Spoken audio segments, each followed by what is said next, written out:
Last class clear था अच्छे से? ओके, तो today we will study the Mendel's experiment, very very important. But Mendel's experiment को पूरा कंप्लीट पढ़ने से पहले हम मेंडल की लाइफ हिस्ट्री ज़रूर देखेंगे, क्योंकि बेटा अगर मेंडल से प्यार नहीं हुआ ना और उसकी लाइफ हिस्ट्री को नहीं समझोगे तो फिर तुम मेंडल की जो एक्सपेरिमेंट है ना उससे कभी प्यार नहीं होगा, वो कभी समझ में नहीं आएगा। और इसने इतना ज़्यादा हार्ड वर्क किया था, मतलब इसके ऊपर ये कोट्स है ना कि today's tears tomorrow's waters for the garden, ये एकदम फिट बैठता है। या फिर जो भगवद गीता का जो अध्याय 2 का है ना श्लोक 47, कर्मण्येवाधिकारस्ते मा फलेषु कदाचन, ये इसके ऊपर एकदम फिट बैठता है कि आप सिर्फ कर्म कर सकते हो, फल की चिंता मत करो, फल आपको देर सवेर मिल ही जाएगा। इसने 10 साल तक बहुत ज़्यादा हार्ड वर्क किया। इसने सोचो 30,000 प्लांट्स उगाए, उस पर स्टडीज़ की, लेकिन ये जीते जी इसको कभी भी नाम नहीं मिला। ये अपना जितना भी एक्सपेरिमेंट था जब भी लोगों के सामने लेके गया, पहले तो ये पब्लिश नहीं कर पाया क्योंकि बहुत ज़्यादा गरीब था, पब्लिश नहीं कर पाया। और पब्लिश नहीं कर पाने के बावजूद ये किसी तरह पहुंचा नेचुरल हिस्ट्री वाले लोगों के सामने, और जाकर के अपना एक्सपेरिमेंट जब दिखाया तो अच्छे से एक्सप्लेन नहीं कर पाया, या फिर वो लोग समझ नहीं पाए। उस समय उतनी समझ नहीं थी, क्योंकि उस समय ये जीन्स की बातें कर रहा था, जिस समय लोग क्रोमोसोम को नहीं जानते थे, ठीक है, तो लोगों को कुछ समझ में नहीं आता था क्रोमोसोम क्या है, न्यूक्लियस क्या है। और उस समय ये जीन्स वगैरह की बातें कर रहा था और इनहेरिटेंस की बातें कर रहा था, तो लोग इसको क्या बोलते थे कि ये पागल है। तो समझो इसका पूरा जो है एक्सपेरिमेंट पूरा बर्बाद हो गया उस समय। लेकिन मरने के बाद इसको बहुत ज़्यादा जो है नाम मिला। तो लास्टली ये क्या चाहता था, एक्सपेरिमेंट के थ्रू क्या चाहता था कि इसका नाम हो, इसको लोग जाने इसके एक्सपेरिमेंट की वजह से। तो फाइनली इसको नाम मिला, ठीक है, 200 साल बाद नाम मिला, लेकिन फाइनली मिला इसको नाम, ठीक है। तो इसकी हिस्ट्री से रिलेटेड क्वेश्चंस भी आते हैं, बहुत ज़्यादा क्वेश्चन इससे पूछा जाता है, ठीक है। तो हम लोग हिस्ट्री समझेंगे और साथ साथ जो क्वेश्चन पूछे जाते हैं उन पे भी। First is his full name, Mendel का फुल नेम क्या था? The full name of Mendel is father Gregor Johann Mendel. Father Gregor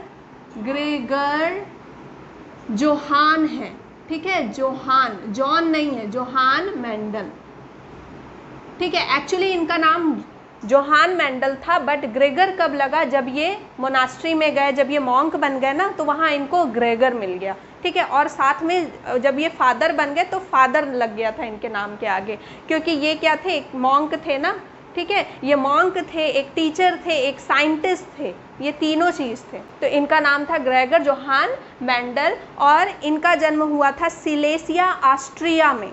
Silesia Austria में, सिलेसिया कहाँ है? ऑस्ट्रिया में। इससे रिलेटेड क्वेश्चन आते हैं कि उनका जन्म कहाँ हुआ था? ऑस्ट्रिया में हुआ था। और कब हुआ था इनका जन्म?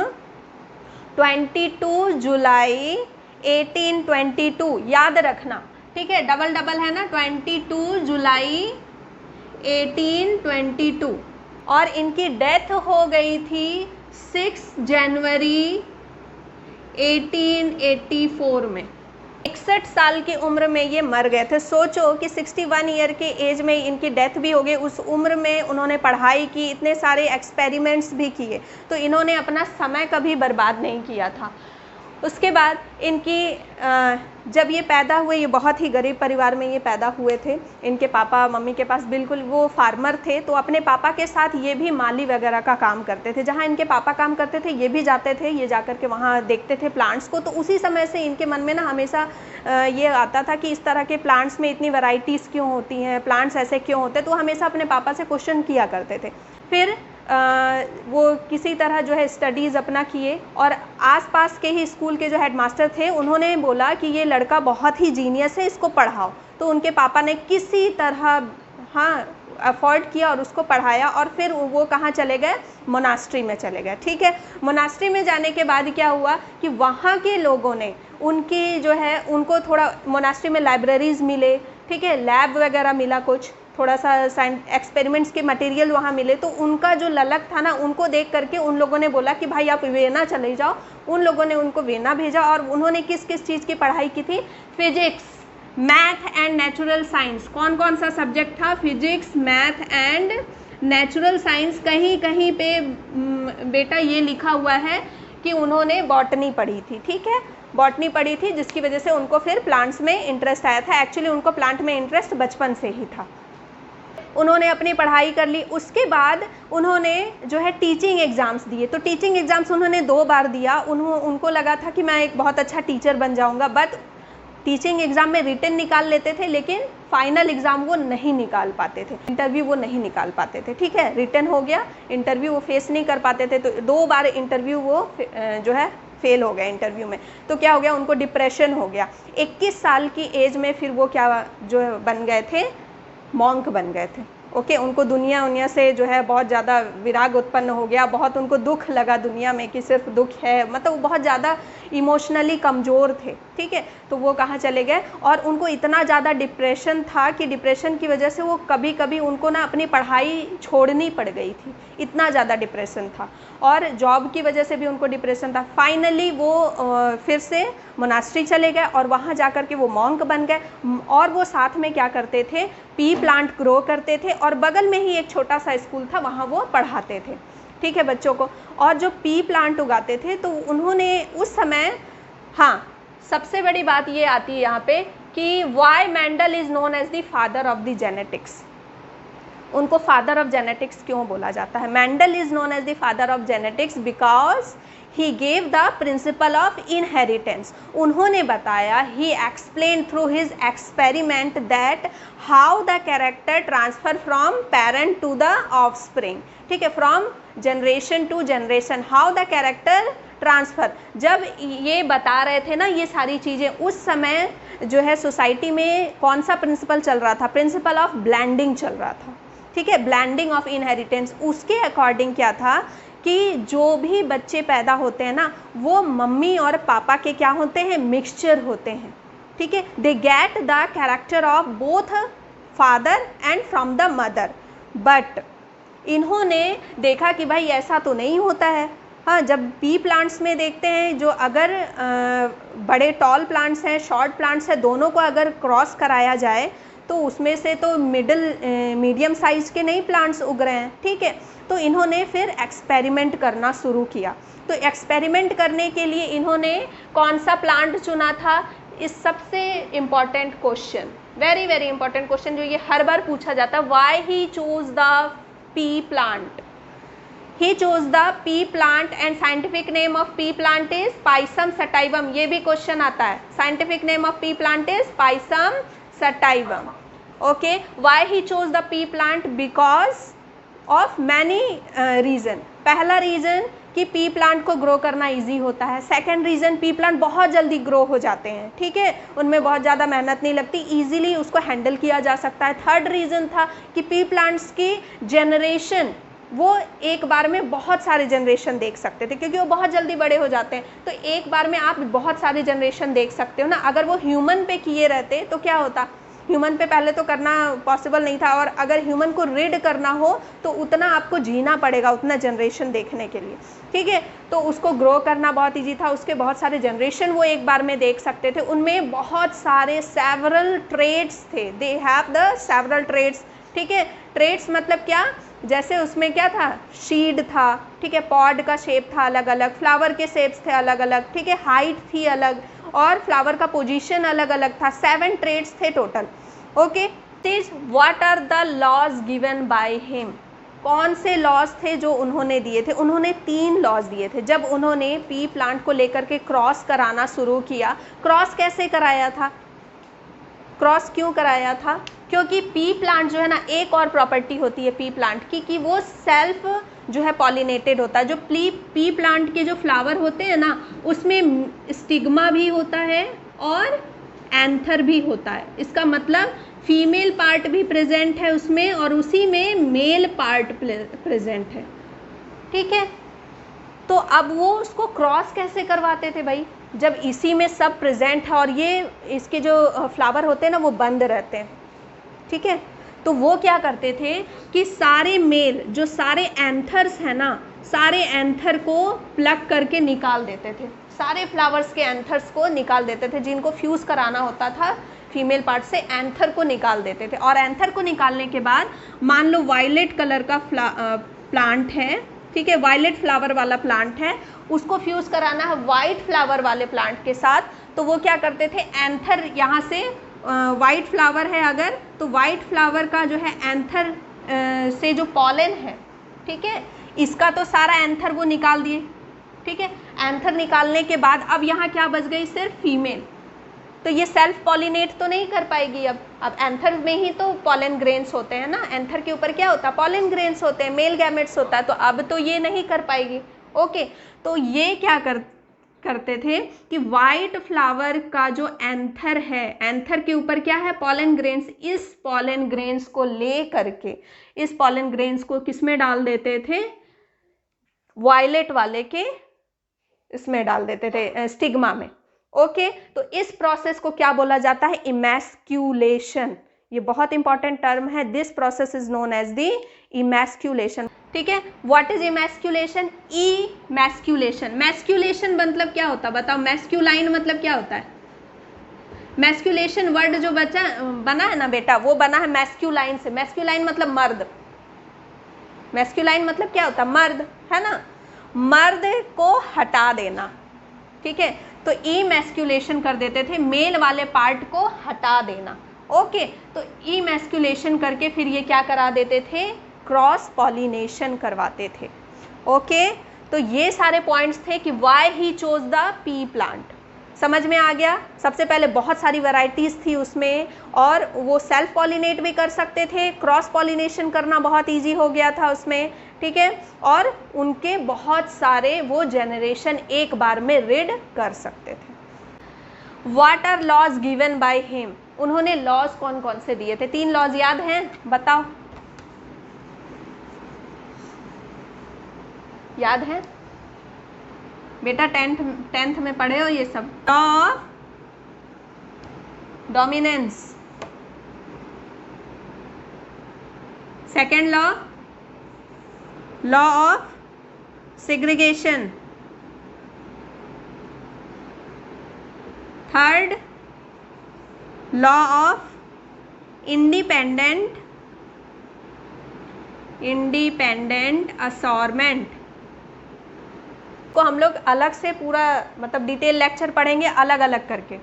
ओके, अब क्या हो गया कि इन्होंने 3 लॉज दे दी। एक्चुअली लॉज इन्होंने नहीं दिए थे, इन्होंने सिर्फ प्रिंसिपल दिया था, इन्होंने सिर्फ पोस्टुलेट्स दिए थे। लेकिन लास्ट में जब कार्ल लॉरेंस आया था, उन्होंने इनके जो पोस्टुलेट्स थे उनको क्या किस में कन्वर्ट किया था, लॉज में, ठीक है। क्योंकि जब इन्होंने बोला था तो उस समय तो इसको मान्यता नहीं मिली थी, ठीक है, किस कोई मानने को तैयार नहीं था, तो उस समय वो क्या था, सिर्फ एक पोस्टुलेट्स था, ठीक है। उसके बाद जब मान्यता मिली तब वो क्या बन गया, एक लॉ बन गया। Okay, when and who rediscovered his principle. अब बात ये है कि इन्होंने तो इतना कुछ किया, लेकिन इन्होंने फिर पब्लिश किया अपने सारे एक्सपेरिमेंट्स को, किसी ने नहीं पढ़ा, क्योंकि इन्होंने जो इस पब्लिकेशन में पब्लिश किया था ना, जिस मैगज़ीन में, वो बहुत ही सस्ती मैगज़ीन थी, उसको कोई पढ़ता भी नहीं था, ठीक है, वो बहुत लोगों के पास वो जाती भी नहीं थी, बहुत ज़्यादा फेमस मैगज़ीन नहीं थी, तो उसको किसी ने नहीं पढ़ा, बेचारे वहाँ निराश हो गए। उसके बाद फिर क्या हुआ कि गए साइंटिस्ट लोगों के सामने, बहुत बड़ा सेमिनार हो रहा था, वहाँ उन्होंने बताया कि भाई मैंने ये पी प्लांट लिया था, फिर मैंने शॉर्ट पी प्लांट लिया, ये long P plant, short P plant, तो मैंने सोचा था कि मिडल जो है साइज़ के सब होने चाहिए क्रॉस करने पर, लेकिन मिडल साइज़ के नहीं हुए, फर्स्ट जनरेशन में सब लंबे हो गए। ऐसा कैसे हुआ, जो छोटे थे वो कहाँ चले गए। तो इससे मुझे ये समझ में आया कि जिसमें फैक्टर होता है ना, तो उस समय जीन तो थी नहीं, तो जीन को इन्होंने क्या कहा था, फैक्टर, ठीक है। तो जो फैक्टर होता है जिसमें प्रेजेंट होता है, F1 जनरेशन में अगर फैक्टर आ जाता है तो वो क्या हो जाता है, हाँ, डोमिनेंट हो जाता है। तो किसी के बात ये समझ में नहीं आ रही थी, भाई ये क्या बोल रहा है, क्या है फैक्टर। उन सब लोगों ने बस उनसे यही पूछा कि भाई तुम फैक्टर कर रहे हो, बाकी सब समझ में आ रहा है, ये फैक्टर है क्या, तो नहीं बता पाए कि भाई ये फैक्टर क्या है। उनको तो ये समझ में आ रहा था कोई चीज़ ऐसी है जो जारी, इवन उन्होंने उस समय में मियोसिस तक बता दिया था। कि जो है गैमेट फॉर्मेशन के समय में जो है ना ये लोग अलग अलग हो जाते हैं, ठीक है। लेकिन किसी को कुछ समझ में नहीं आया, उन्होंने उनके जो जितने भी एक्सपेरिमेंट्स थे उसको रख दिया, बोला भाई तुम जाओ, कुछ नहीं। उसके बाद वो गए तो उनको समझ में आया कि मेरा 10 साल जो है बर्बाद हो गया एक्सपेरिमेंट के पीछे। उसके बाद डिप्रेशन एंड देन 61 ईयर की एज में उनकी डेथ हो गई, ठीक है। डेथ होने के बाद क्या हुआ, जो वहाँ के मठ के जो बाकी लोग थे उन लोगों ने क्या किया, उनके सारे कागजात, जितने भी कागजात थे उन सबको जला दिया, उसमें से कुछ रह गए। सोचो उन्होंने और क्या क्या स्टडीज़ की होंगी जो सारे जल गए, ठीक है। और भी बहुत कुछ बताया होगा, लेकिन वो सारे क्या हो गए, जल गए। और लास्ट में क्या बच गया, कुछ पेपर रह गए, हो सकता है कि ये इंपॉर्टेंट वन होंगे जो बच गए, ठीक है। उसके बाद क्या हुआ कि वो फिर से जन्म लिए, फिर से मेंडल जन्म लिए, ऐसा हुआ होगा ना, है ना? Yes ma'am. ऐसा कुछ नहीं हुआ। उसके बाद 1900 में, ठीक है, वो मर गए थे 1884 में, ठीक है। और फिर 1900 में, ये क्वेश्चन बहुत इंपॉर्टेंट है, 1900 में ह्यूगो डेवराइस, कार्ल कॉरेंस, ठीक है, कार्ल कॉरेंस एंड ये एरिक वॉन, ये तीनों कौन थे, यूरोपियन थे, ठीक है। ये तीनों ने इनकी ही जैसे स्टडीज़ की, इनको नहीं पता था मेंडल के स्टडीज़ के बारे में, इन्होंने भी सेम स्टडीज़ की। और स्टडीज़ करने के बाद जब ये सामने लेके गए ना लोगों के, इस तरह से इनहेरिटेंस होता है, कैरेक्टर ऐसे ट्रांसफ़र होता है, तो जब लोगों के सामने ये चीज़ें आई और जिन लोगों ने इसको ऑलरेडी सुन रखा था, उन्होंने बोला भाई ये तो पहले मेंडल नाम का कोई था, वो आया था और वो बताया था, तुम कोई नई बात थोड़ी बता रहे हो। उसके बाद फिर मेंडल को 200 साल के बाद, 150 से 200 साल के बाद उसको मेंडल जो है जाना गया और पता चला कि मेंडल के जो ये 3 लॉज हैं ये कितने इम्पॉर्टेंट है। अगर ये लॉज नहीं होते और मेंडल ने ये एक्सपेरिमेंट नहीं किया होता ना बच्चों, तो आज क्या होता, आज के डेट में देखते हो ना, मम्मी गोरी पापा गोरे, बेटा अचानक से काला, तो सब डाउट करते ना, सब आपस में झगड़े करते, भाई बेटा कहाँ से काला हो गया, बताओ कहाँ से काला हुआ। या फिर मैं लंबी तुम लंबे, तो फिर बच्चा कैसे इतना छोटा हो गया। तो ये सब क्यों होता है, due to this inheritance, due to this dominant character, recessive character. अगर मेंडल ने ये सब नहीं बताया होता तो आज ये सारी बातें समझ में नहीं आ रही होती। ओके, डिजीज़ कैसे ट्रांसफ़र होते हैं, कभी कभी ऐसा होता है कि तुम जैसे मान लो टॉल हो, ओके, तुम टॉल हो, तुम में, लेकिन टॉल तो हो लेकिन प्योर टॉल नहीं हो, ओके, प्योर टॉल नहीं हो, और तुम्हारी वाइफ टॉल है, वो भी प्योर टॉल नहीं है। तो अब क्या होगा कि सेकेंड जनरेशन में, मतलब जो तुम्हारे बच्चे होंगे वो ये हो सकते हैं, टीटी हो सकते हैं, ठीक है, एकदम छोटे हो सकते हैं। तब लगेगा भाई ये कहाँ से आ गया ये बच्चा। तो ये क्यों आया, क्योंकि आपके पहले के जनरेशन में वो चीज़ रिसेसिव रह गई थी, दब गई थी वो चीज़, वो कभी ना कभी उभर जाती है। ओके, वो कैरेक्टर कभी ना कभी उभर जाते हैं, ठीक है। ऐसे ही बीमारियां, कैसे डायबिटीज़ अगर दादाजी को है तो पापा को हो जाएगा, पापा से फिर आपको हो जाएगा। और सारे बच्चों में नहीं होता है, अगर 4 बच्चे हैं, पापा के 4 बच्चे हैं, तो चारों बच्चों में नहीं होता है, किसी किसी में ही जाता है। इसका मतलब क्या होता है कि ये जो अलील होते हैं ना, डिस्ट्रीब्यूट होते हैं। मैंने बताया था ना, अलील, एक कैरेक्टर के लिए 2 अलील, ठीक है। मान लो जैसे लंबा होने के लिए 2 अलील, एक बोलेगा लंबा होना, एक बोलेगा लंबा नहीं होना, ठीक है। तो कुछ जो है स्पर्म के पास क्या चला जाएगा, लंबा होने वाला अलील, कुछ स्पर्म के पास क्या चला जाएगा, छोटा होने वाला अलील, ठीक है। तो छोटा वाला अलील अगर फ्यूज़ हो गए तो छोटा बच्चा पैदा हो जाएगा, और लंबे वाले अगर अलील फ्यूज़ हो गए तो लंबा बच्चा पैदा हो जाएगा। और लंबा और छोटा वाला भी फ्यूज़ हो गया तो भी बच्चा लंबा होगा, लेकिन हेटेरोजाइगस होगा। ओके, ये समझ में आया। तो इन्होंने बहुत ज़्यादा कोशिश की, लेकिन ये बेचारे कब मिला इनको, मरने के बाद, ठीक है, तो काम क्या करना चाहिए, काम करते रहना चाहिए, देर ना सवेर हम लोग को प्रसिद्धि मिल ही जाएगी। जो चाहते हैं वो मिलता ज़रूर है।